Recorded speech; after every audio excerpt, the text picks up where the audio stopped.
ndobva auraya mhuka dzaanganzi auraya as masacrifices, ndobva azvivhiya ndobva azviita se, ndobva azvivhura zvakanaka. Mwari ndiri kuuya ipapo ndozi takavhana ndinewe. Right. And you know what? God did not come in time. Chii chakatanga kuuya? Kwakatanga kuuya mavouchers. The vouchers came to eat the sacrifice. But Abraham haana kugadzira masacrifice for the vouchers. The sacrifices were for God. Yeah. Abraham neukuru hwese hwaanga ainawo nevashandi vese vanga ainawo zviri kunzi aidzinga magora ega akamirira Mwari. He protected the sacrifice. So listen to me. Your sacrifice might not be paying back right now, but it is your duty to protect your sacrifice. Ndosaka tichiti varume hande tinopedzisa kuroora. Dzimweni dzenguva ukanyatsobvisa full amount yeroora, you will respect your wife. Imwe behavior yako inongotiratidza yega kuti itsvagire kuno chete yakaenda. Ukanyatsobvisa rusambo mushe unorongeka kuti twaso. Unotanga kufunga investment yawakaisa paari. Naiyewo anoinzwa value yacho iyoyo kuti ini ndakaroorwa. Ndoti munguva dzokuti mukadzi ukabvunza baba vari senza kuti variko. Hazvinzi vari right, unonzi variko. Vamwe venyu muriko. Why? Hauna kuisa value pamunhu wako. Ndosaka kuti munguva you take them for granted. What exactly did you invest for that relationship?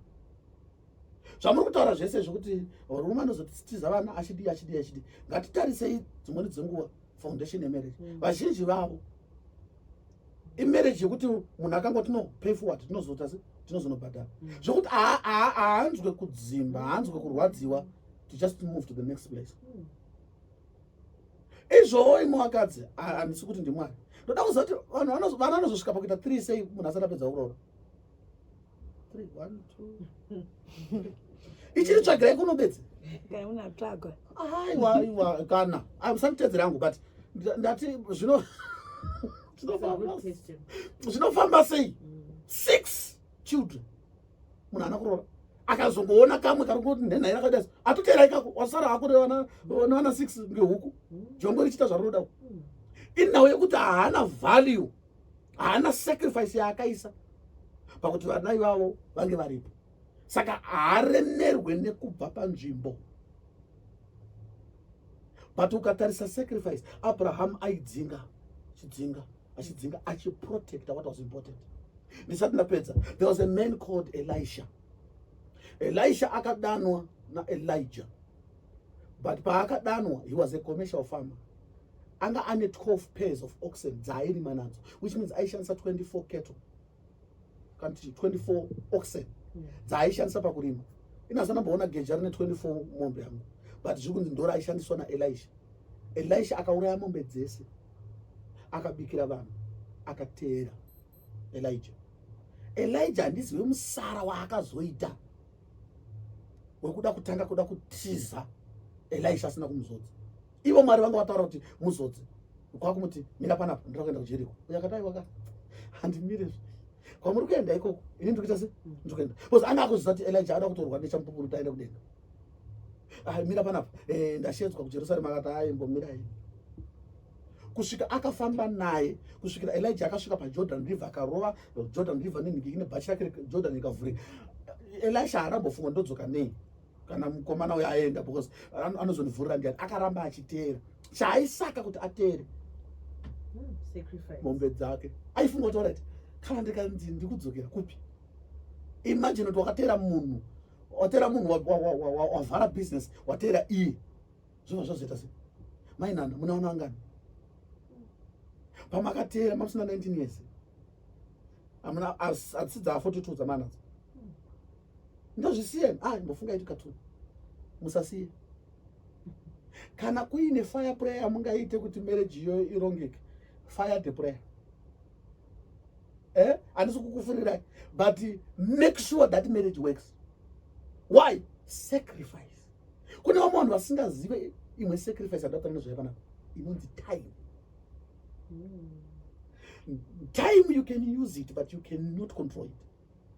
Saka kune zvimwe zvinhu zvawakainvestera a lot of time and the enemy will come and roar in that area.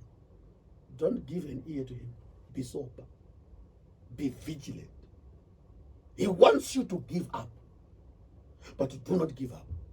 Undobakata ina nsukusia indandiri ngo ndasikata hangu polite yanga ina nikino ndangoti mukuru tine mombe direct stake munogona kuenda akuende nemuchindisiya ngati calculate ne kuti mombe 24 zeta mari mungodionawo ndodarika chinotenga mombe chidzokera kumunda amundiitisi.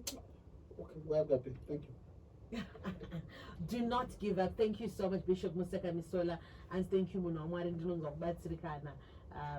And a powerful thank you, very touching. And Bishop Mugita situation yango. Yeah, thank you so much, Bishop. Kunada Gubatai, any other information you may want to share? Okay, a church phone. Maybe we're not going to start to add to our WhatsApp group. It's because of the traffic of the messages. So just forgive me and send another one. To the kids in Futio to add, and I'll add you on that WhatsApp number. You know, to your 773 115 025 773 115 025, and then to know Sangana Saturdays and the Sundays, New Fantasyland. That is opposite Eastgate, corner 2nd Street, and Robert Mugabe, upstairs, Monzum Cinema 4. Saturdays we meet at 12, and then on Sundays we meet at 9. And then Facebook page, I can see Dr. BMC, and same the YouTube channel, I can see Dr. BMC. Thank you. Thank you so much, Bishop Museka Misola. We'll do this again next Tuesday, same time. We're also live on Facebook. Taking our time to 10 o'clock, Star FM. It's time for the news.